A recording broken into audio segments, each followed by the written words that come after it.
In the first part of Session 5 on developing effective communication, we described how to develop effective communication, discussed the communication process, examined the barriers to effective communication, and showed how to interpret nonverbal cues. In the second part of developing effective communication, we will explain how to create a learning culture and define how to question for effective learning. Your job as a trainer is to make sure that participants are ready to learn and to support their learning journey and that of their peers. Establishing a learning culture is all about laying the groundwork and expectations for the session that lead to a favorable learning environment. It is important to foster a space where people want to learn so that they arrive to a training session energized. There's a number of ways that we as trainers can accomplish this. This requires a proper attitude, sincerity, confidence, enthusiasm, a sense of humor, an ability to provide effective feedback, and then utilizing the 5 steps to ensure that a culture of learning has been created. Let's examine each of these in a little bit more detail. Attitude is the most important trait. It will be given away by your verbal skills, eye contact, and gesturing. It can be a positive or negative motivating factor. Your speech reveals how you feel about what you say. It has an emotional impact on others. Thus, emotion indicates how you feel about all that surrounds you. It shows your attitude.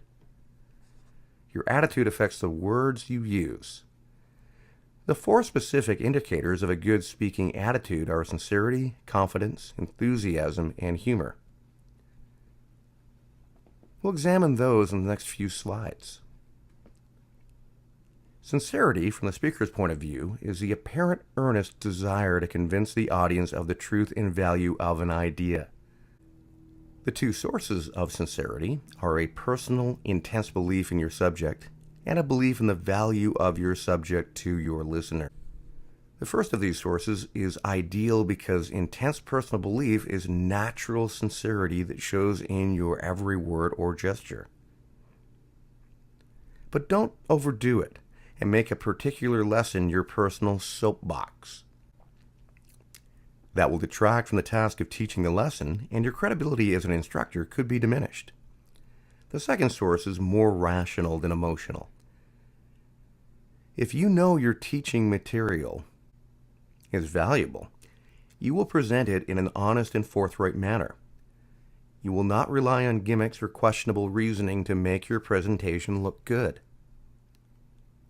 By showing that you believe in what you say, you convince your students of the importance of the subject. Sincerity shows in a number of ways: directness of manner, facial expressions, clarity of explanation, proper combination of humility and authority, and the effective use of the voice and body to reinforce and emphasize ideas. Students must see, hear, and feel that you believe in what you say. Confidence is a personal attitude or feeling of assurance. It is a belief in your ability to perform a task well. To be confident and control stage fright requires 2 prerequisites: knowledge of the subject and belief in your ability to speak. You obtain knowledge of a subject through research and study. Belief in your ability comes from your preparation, rehearsal, and experience. These requirements are entirely up to you to accomplish in your own way. Enthusiasm is the outward manifestation of sincerity and confidence. From the speaker's standpoint, enthusiasm is a strong personal excitement or feeling about a cause or subject. Enthusiasm is not shouting. It is not phony or overdramatic speech. It is not waving of the arms and leaping about on the platform. Rather, it is the way you show your belief in your subject.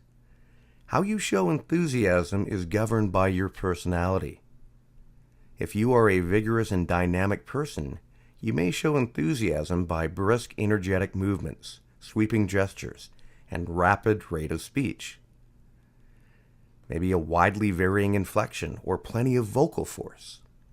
If, on the other hand, you have a more subdued nature, you will move and gesture with less energy and speak in more measured tones. You will use force only on the key words and ideas. Make more use of the pause for effect and maintain a calm, pleasant, but confident and authoritative manner. Most instructors show enthusiasm by combining characteristics from both of these styles. You may be a sincere, confident, and enthusiastic instructor, yet still lack the humor needed for effective instruction. If you lack a sense of humor, you will seem unreal, inhuman, or very conceited. Humor shows that you are, after all, just another human being and that you have a warm, lively interest in all that goes on around you.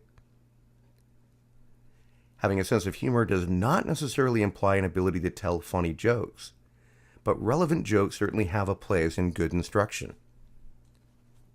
A more effective type of humor is spontaneous humor. Take advantage of unexpected humorous classroom situations that sometimes arise. Make a brief comment, pause, or simply smile. Humor directed at yourself is very effective. Most people laugh when someone in authority is receptive to being the object of good humor. In addition to decency, the only rule to follow in using humor is good judgment. Take care not to direct humor at a specific person or use sarcasm. Students may resent having a classmate singled out. Be sure your humor is good-natured and lightly done.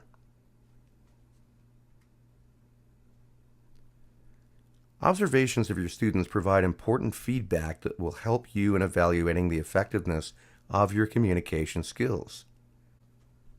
Puzzled looks, frowns, and whispered questions between students indicate that you have not communicated effectively.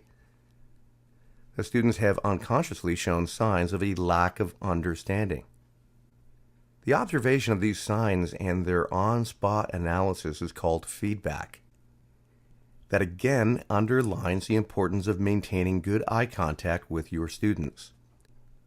Students can also send signs of positive feedback. You may often observe students at the very moment they gain new knowledge. When you see a student's face light up, you are seeing understanding take place.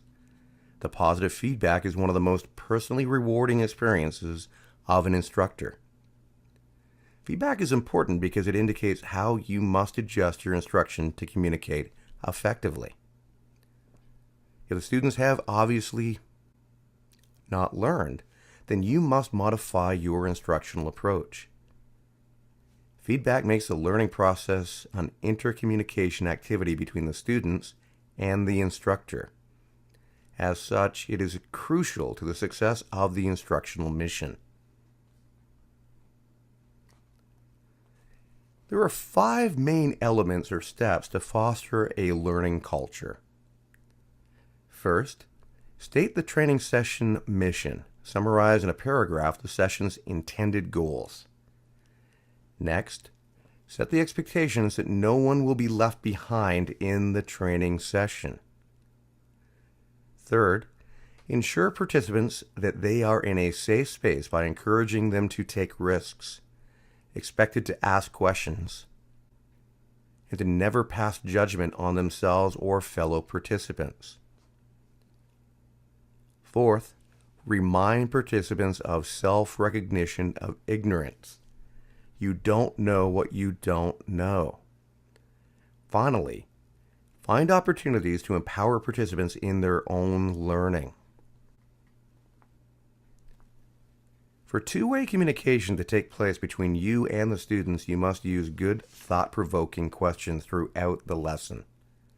The use of oral questions allows you to determine from time to time if you are maintaining essential communication. Properly planned, implemented, and evaluated oral questioning improves effectiveness and, more importantly, student learning. The greatest resource for enhancing your classroom instruction is the students themselves. Training is most effective and learning more permanent when the students take an active part in the process. Students need to interact with the subject matter and the instructor during the lessons. The responsibility of active class participation lies with you, the instructor. Avoid overusing the questioning technique of asking, "Are there any questions?" That does not stimulate much thought or generate productive class participation. As an instructor, always remember that one purpose of questioning is to help students get involved in learning the material at hand. Some instructors have mastered the technique of teaching a lesson almost entirely using oral questions. Questions add variety to a lesson and require active student involvement. However, questions are only as effective as the manner in which they are used. You can defeat the whole purpose of the questioning technique by using it improperly, so make sure you learn how to use questions properly. If you do not have a natural knack for oral questioning, you can develop some degree of skill by setting yourself a goal of improvement and then practicing constantly. Try to decrease the amount of one-way communication in the classroom by asking questions as much as you make statements. As an instructor, you will find that you have a natural compulsion to tell, which is understandable. After all, that is probably what your instructors did. Studies show that in a typical classroom, the instructor is talking 2/3 of the time. This means that the students get only 1/3 of the time to respond in those classrooms. Through good questioning techniques, you can increase and improve the amount of student responses beyond the one-word contribution. A key point to remember is that the intent of a question is to elicit a response. Effective use of questions will result in more students learning than any other single technique. Becoming skillful in the art of questioning will increase your effectiveness as an instructor. The primary purpose of oral questioning is to stimulate the students to think. Oral questioning also provides you with a practical means for establishing the level of instruction. Students may vary greatly in the quality and quantity of the background knowledge they have acquired through previous training and experiences. You must determine the level of achievement of the students before proceeding with the presentation of new subject material. Oral questioning has 3 other important purposes. First, it arouses interest in the subject matter. Second, it focuses attention upon a particular area of the subject. Third, it drills students on the subject matter they must recall precisely, such as correct terminology, functions of a system, or precautions they should take on a call. Use questions to achieve the following benefits. Discover each student's interests, abilities, and depth of knowledge. Arouse students' interest in the subject matter of the lesson. Stimulate discussion and keep it closely tied to the subject matter. Review and summarize important points. And to test students' knowledge of what the lesson has covered and check the effectiveness of the instruction. Questions that are poorly worded, vague in meaning, or ambiguous will frustrate both you and the students. Students who do not comprehend the true meaning of poorly phrased questions will hesitate longer than usual and then give uncertain answers. You may feel dissatisfied with the answers and want to reprimand the student for their lack of attention and understanding. The student, knowing that they have answered unsatisfactorily through no fault of their own, may lose enthusiasm and withdraw from active participation. You can avoid frustrations of this kind by planning your questions well in advance, as well as carefully choosing and arranging words and phrases. The construction of good oral questions requires 3 considerations: the level of instruction, use of the interrogative, and clarity of meaning. Let us consider each of these more closely. In asking questions, use simple words, correct grammar, and complete sentences. Use words the students know and understand. As the training session progresses, introduce new terms and more technical phraseology here at the Help Center. Ask questions at times that suit your presentation of course material.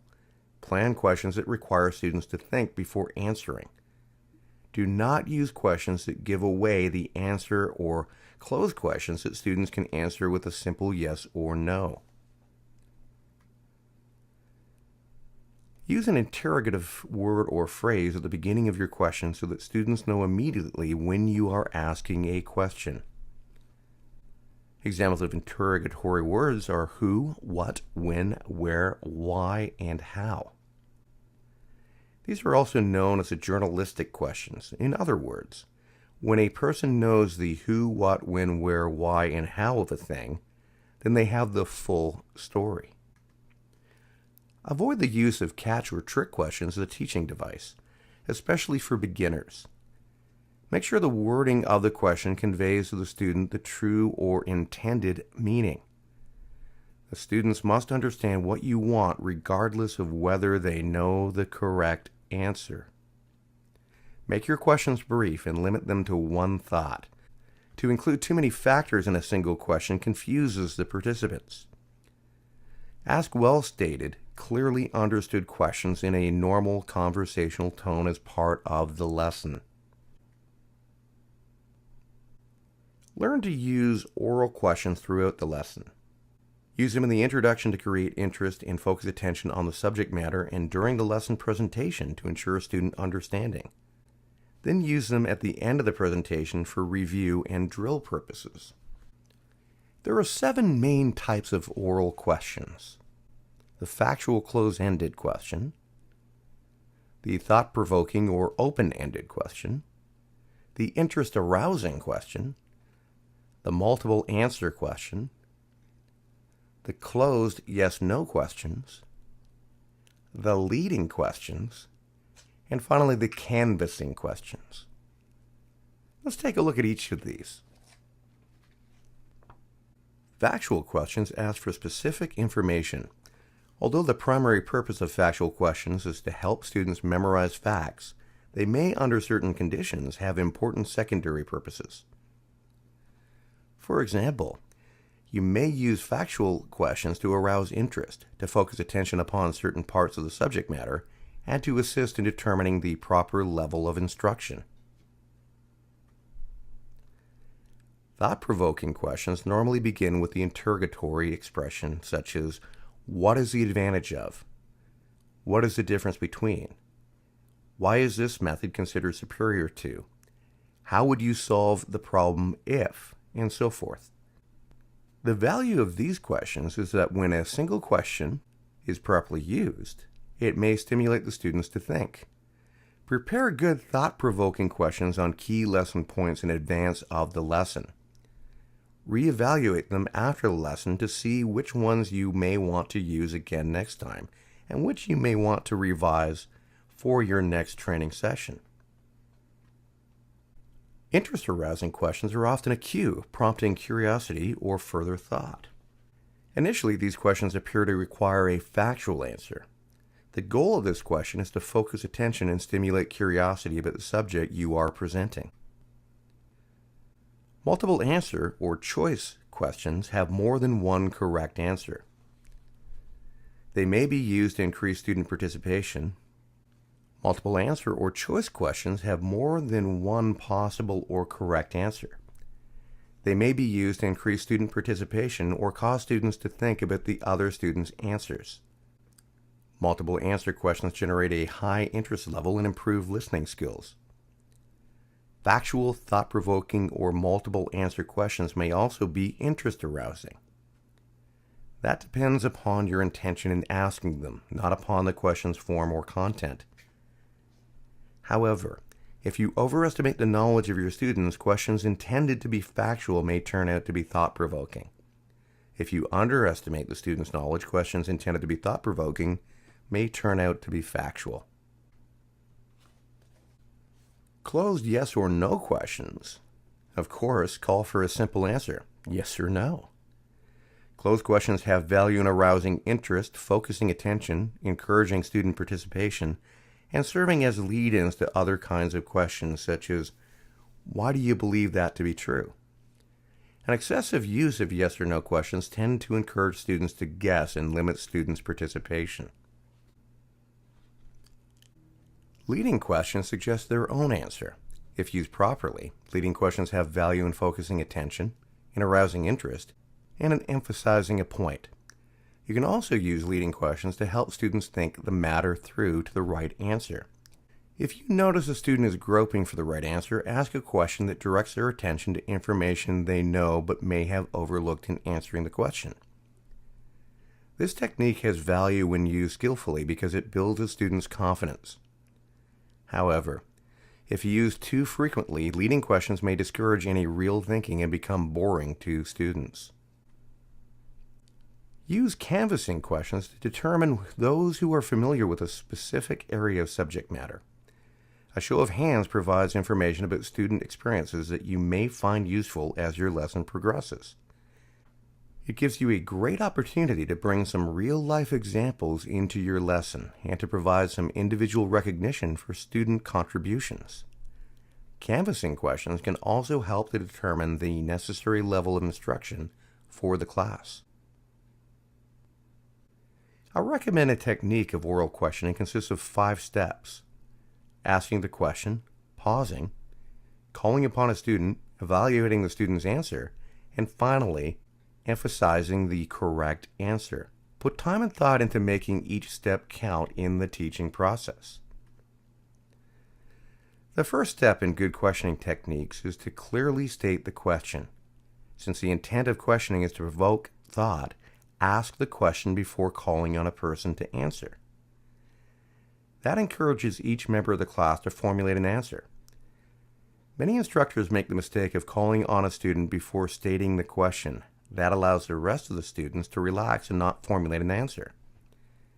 When you state the question first and then pause for a few seconds, everyone should begin actively thinking of an answer. This pause also enables students whom you do not select to answer the question time to think so that they may add to the response later.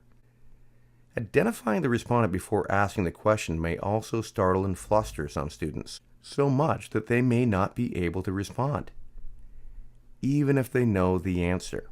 State the question clearly using only one central thought by placing the interrogative word at the beginning of the statement to alert students that a question is coming.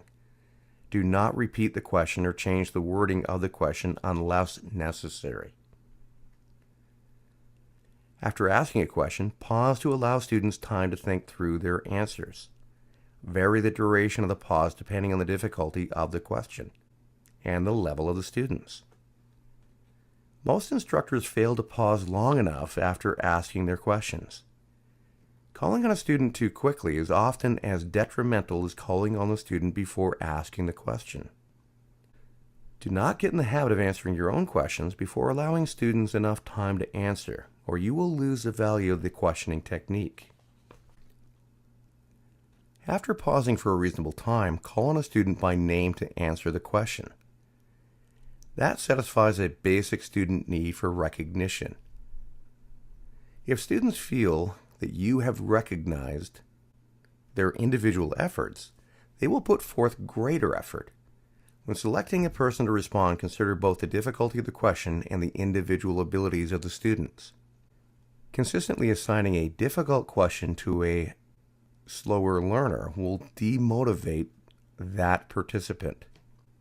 Always calling on your top student for the most difficult questions may demoralize the whole group. Instead, spread the questions around without establishing a predictable pattern. A predictable pattern includes calling on students either in alphabetical or seated order, or calling upon a selected few whose names you know.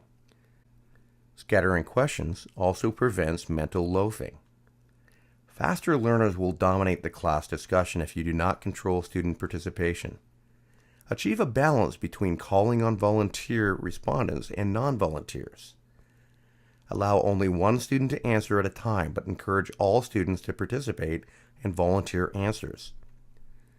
Although you may not call upon every student during each class, let students know you expect them to take an active part.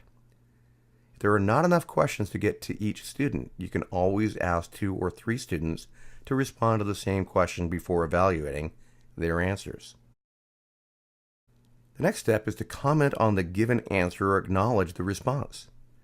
That demands a careful and quick mental evaluation of the answer for accuracy and completeness. Provide feedback to the responder in class on the quality of the answer. When a student gives an incorrect answer, be critical only of the answer and not the student. Be sure to provide positive reinforcement for correct answers. The strength of the reinforcement depends on the difficulty of the question asked and the relative difficulty level for the student selected. Do not overdo the reinforcement. A simple correct or thank you may suffice. The fifth and last step in the process, which is optional but highly recommended, is to emphasize or repeat the answer given. Remember that the student's answer has an importance for the class as well as for you. Insist that the answers be clearly spoken, heard by all, phrased intelligibly, and if possible, state in the terminology of the lesson. A simple mnemonic to help you remember how to use the 5-step questioning technique effectively is APPLE. Remember when asking questions to focus on what you hope to achieve with that question. Prepare the types of questions you want to ask in advance. Make sure that each question relates to the idea or topic on which you are focusing. Put these questions in a logical sequence, even if you end up deviating at times. Prepare to ask open-ended questions and avoid questions that can be answered with a simple yes or no. Instead, use a journalistic approach of asking who, what, where, when, and how. Be direct and ask one question and only one question at a time. Ask empowering questions. Relate questions to the participant's role and let them reflect on their experience and share it with you and their fellow participants. Ask for clarification. Ensure that learning is taking place. Ask for clarification if you do not understand a participant's response to a question. Ask follow-up probing questions when necessary. In these 2 training videos on developing effective communication, we described how to develop effective communication, discussed the communication process, described the barriers to effective communication, showed how to interpret nonverbal cues, explained how to create a learning culture, and defined how to question for effective learning. In the next Certified Trainer module, we will be discussing how to manage and engage training participants.